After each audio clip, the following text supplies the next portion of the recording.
বিমান বিধ্বস্তের ঘটনায় উত্তরার মাইলস্টোন স্কুল যখন ধাউ ধাউ করে জ্বলছে, তখনও কিছু ব্যবসায়ী যেন অমানুষ হওয়ার প্রতিযোগিতায় নেমেছেন। আচরণে প্রকাশ পায়নি সামান্য মানবতা কিংবা একটু দয়া।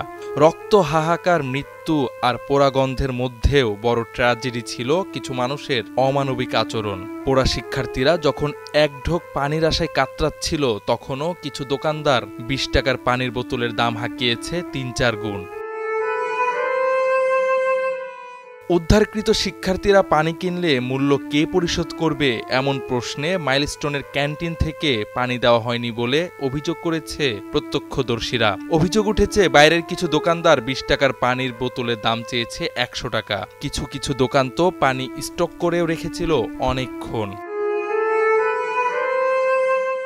একাধিক ভিডিওতে দেখা যাচ্ছে দগ্ধ শিশু কিশোররা হেঁটে হেঁটে বের হয়ে দিকবিদিক ঘুরছে। তখন অনেকেই তাকিয়ে দেখছে কিংবা ভিডিও করছে।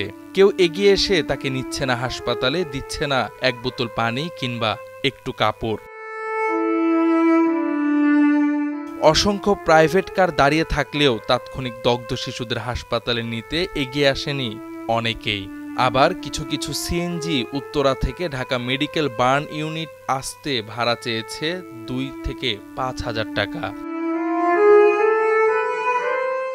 অমানবিক এই ঘটনাগুলো এবারই প্রথম না। অতীতেও দেশের যে কোনো সংকটাপূর্ণ মুহূর্তে কিছু অসাধু ব্যবসায়ীর সিন্ডিকেট দেখেছে বাংলাদেশ।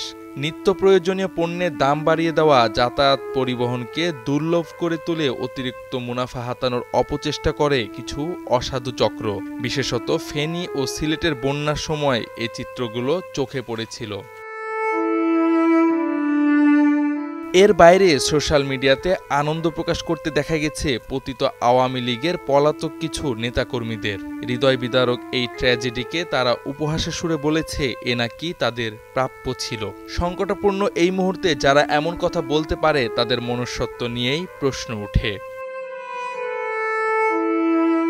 তবে মানবতা যে পুরোপুরি হারিয়ে গেছে তা নয়, বরং মানবতা আছে বলেই টিকে আছে পৃথিবী, টিকে আছি আমরা। উত্তরার এই ঘটনায় মানবতার উত্তম উদাহরণ রেখেছে ঢাকার সাধারণ ছাত্র জনতা। মাইলস্টোন কলেজ থেকে শুরু করে সিএমএইচ ও বার্ন ইনস্টিটিউট সহ সকল হাসপাতালে রক্ত, শুকনো খাবার ও প্রাথমিক ওষুধপত্র নিয়ে এগিয়ে এসেছে অসংখ্য অগণিত মানুষ, যা মায়া, মমতা ও মানবিকতার উৎকৃষ্ট উদাহরণ হয়ে থাকবে। জাওয়াদ আহমদ, সময়ের আলো।